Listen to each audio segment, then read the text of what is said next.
71% of our planet's surface is covered in water. 332.5 million cubic miles of it. 366 billion gallons. That's over 48 billion gallons of water for every person on Earth. But today, 1 out of 3 people don't have access to safe drinking water. Some projections will show by 2050, more than half our population will be living in water-stressed areas. That's over 4 billion people. These aren't just issues in developing countries, something you hear about elsewhere. These are things that are happening in our communities all the time. Worried and angry about lead contamination. The military in remote parts of Puerto Rico. And that's the result of many things, but one of them is that 96.5% of that water is found in our oceans. It's saturated with salt and undrinkable. And most of the Earth's fresh water is locked away in glaciers or deep underground. Less than 1% of it is available to us. When you dig a little bit and look under the surface, even here in the United States, we have large numbers of people that don't have access to safe, clean drinking water. So why can't we just take all that seawater, filter out the salt, and have a nearly unlimited supply of clean, drinkable water?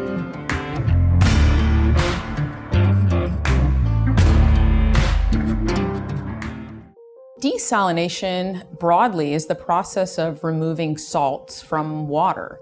It's been practiced for years. In fact, it's a natural process. It occurs when the sun heats the ocean and fresh water evaporates off and it falls again as rainfall.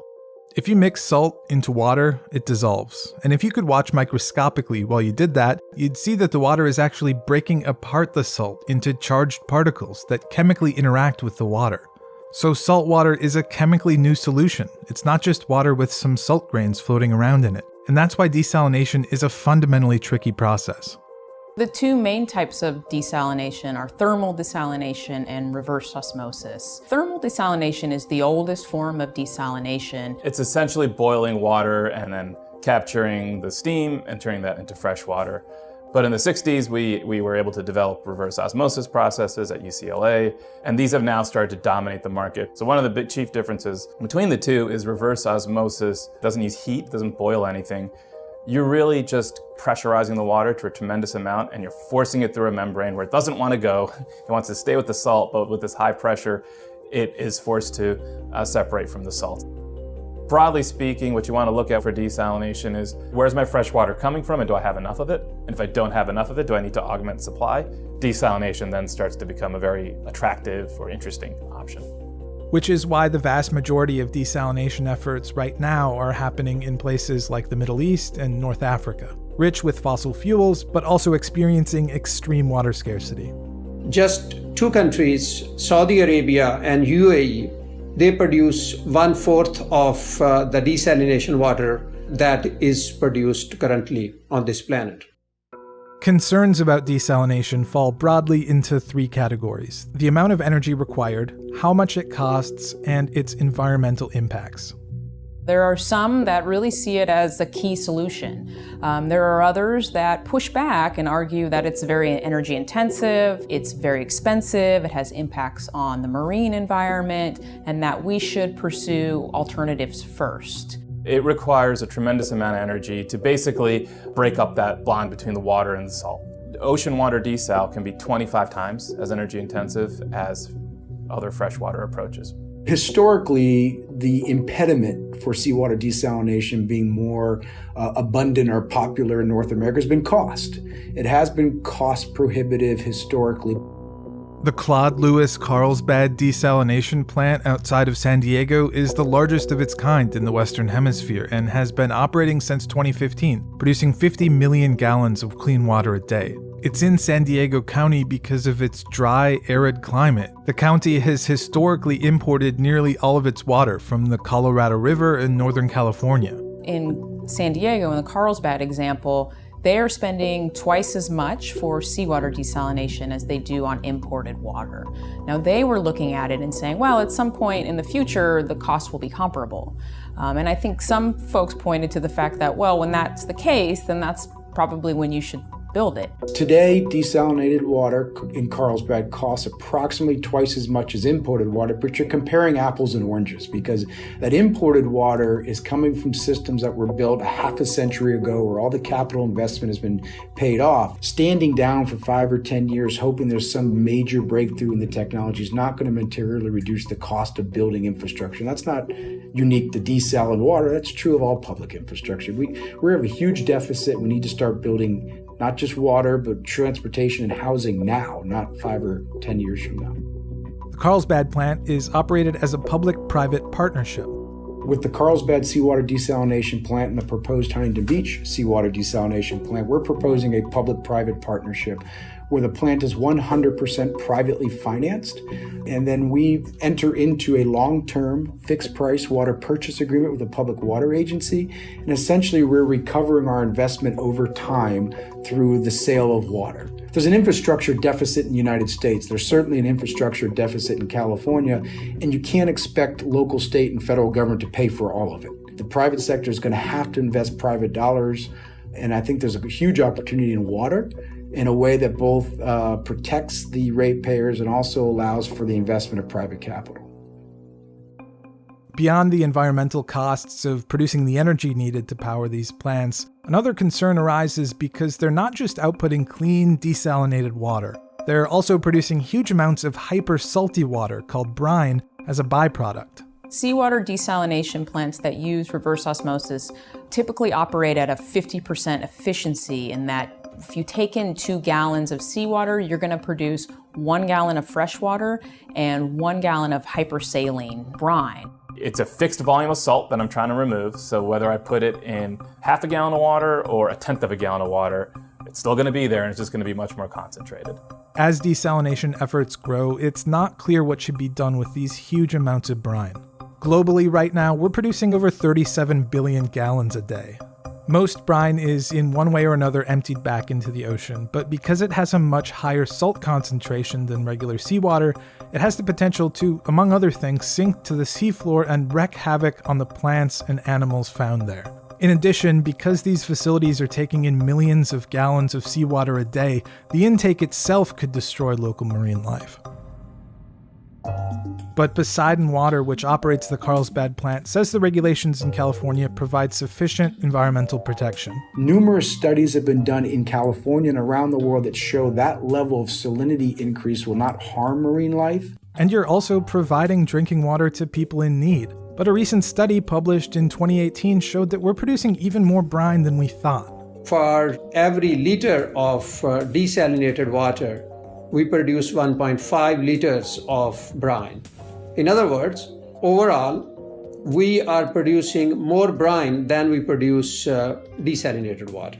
And while some places like California have robust regulations regarding brine in place, it's not clear that as a whole, the industry is taking its disposal seriously enough. Currently, we are disposing of brine in a way which we used to dispose of industrial wastewater about 40-50 years ago. So if desalination uses a huge amount of energy, is very expensive compared to other options, and in the end we're producing more potentially harmful brine than clean water, why do we continue to pursue it? Desalination has its drawbacks, but one of the benefits is that it's a fairly stable and known process, particularly if you're dealing with ocean water. You can be confident that it will supply you water when you need it. Reliability is the key. Water scarcity is a complex, difficult problem. Climate change is affecting everything and introducing growing uncertainty. Weather is variable, but if you have a desalination plant, energy, and seawater, you can reliably get clean water. But desalination undeniably uses a large amount of energy, and for some, it's just fundamentally difficult to advocate for a technology that would be adding to our ever-growing energy needs. I think when we start to look into these water scarce worlds, we start to think about, well, energy provides us services. It heats our homes, it lights our offices and buildings. And if we think of energy as a service that could give us water, for some context, the average person in the US uses about 100 gallons of water per day. If I were to produce that 100 gallons per day with ocean water desal, that would be the same amount of electricity consumption that my home would require over an hour. So to kind of put things in context, I think we start to think about our energy resources and where do I invest it, how important is water. I mean, it is the most basic element of life, and people go out and they buy a venti Starbucks every day and spend more on that than they do for a month's supply of desalinated water, and they don't realize it. It's clear that desalination alone is not going to fix the world's water problems. Up in some places where you're just water rich, desalination probably won't make the most sense. Poseidon Water as a company does not believe that seawater desalination is a panacea. We can't just build 1 or 2 or 10 and really solve our water challenges. Desalination is not the solution to water scarcity. It's one of the options to narrow the gap between water supply and demand. But for some communities around the world, it's already making an enormous local impact. It's currently a pretty small fraction of the water supply globally, and probably will remain so. There are, though, communities for which it is a fairly significant contribution. It can be quite important at the local level.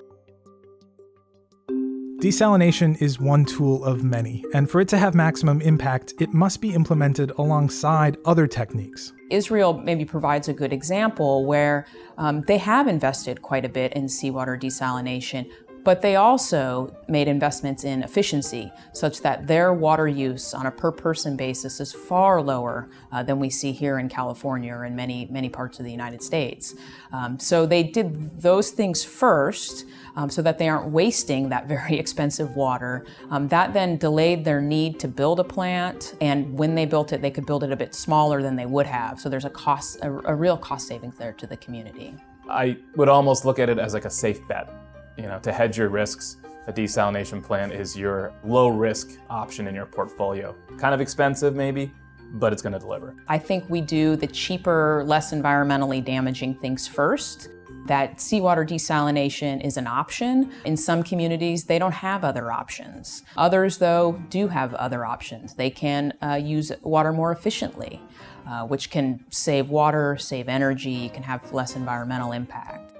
And while most attention is given to seawater desalination, a similar process can be used for treating many other sources of water, like wastewater. The volume of wastewater, if it's all collected and recycled, that is almost equivalent to 5 times the volume of water that passes through Niagara Falls each year. And if we look at the desalinated water, which we produce globally on an annual basis is almost equal to half of the volume of the water that passes through Niagara Falls.